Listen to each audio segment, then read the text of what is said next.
Some people walk into a modern furniture store and feel nothing. Clean lines, minimalist shapes, neutral palettes.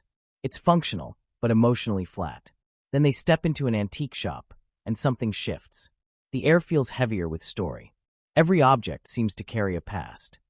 For people who really like antiques, the attraction is rarely just aesthetic. It's psychological. The first layer is emotional depth and narrative sensitivity. Antiques are objects with history. A worn wooden table, a vintage watch, an aged painting. They suggest lives that existed before the present moment. Individuals drawn to antiques often have a strong appreciation for continuity. They don't just see the object. They imagine the hands that touched it, the rooms it once lived in, the era it survived. Their minds naturally construct stories. This narrative orientation makes aged items feel alive rather than outdated. There's also a relationship with time. Modern culture emphasizes speed, upgrade cycles, and disposability. Antiques represent durability. They have lasted. For some personalities, especially those who feel disconnected from rapid technological change, antiques symbolize stability.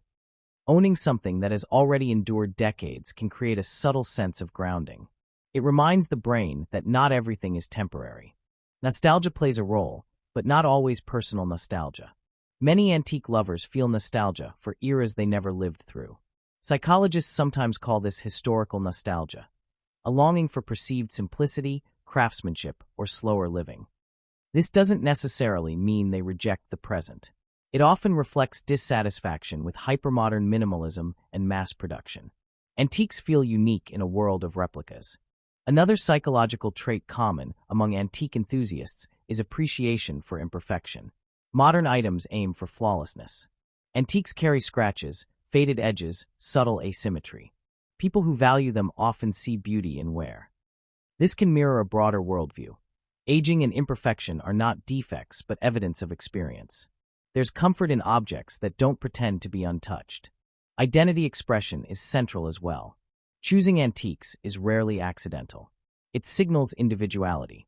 In environments where trends spread quickly, antiques offer differentiation. They are harder to replicate, harder to standardize. For people with strong, independent identity structures, surrounding themselves with rare, storied objects reinforces a sense of uniqueness. There's also the tactile dimension. Older objects often have weight, texture, craftsmanship that invites touch. Sensory-rich experiences activate memory and emotion more deeply than sterile surfaces. For certain nervous systems, this sensory density feels satisfying. It contrasts with the smooth uniformity of contemporary design. Control over continuity can also be psychologically soothing. When you own an antique, you become part of its timeline. You are temporarily responsible for preserving something that has already survived generations. This stewardship can create meaning. It connects personal life to a broader historical arc.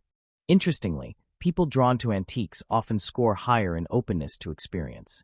They appreciate art, symbolism, layered meaning. They enjoy complexity rather than simplicity. An antique object is rarely just one thing. It is craftsmanship, history, decay, and survival combined. Liking antiques isn't about resisting progress. It's about relating to time differently. While others chase the newest release, antique lovers gravitate toward what has endured.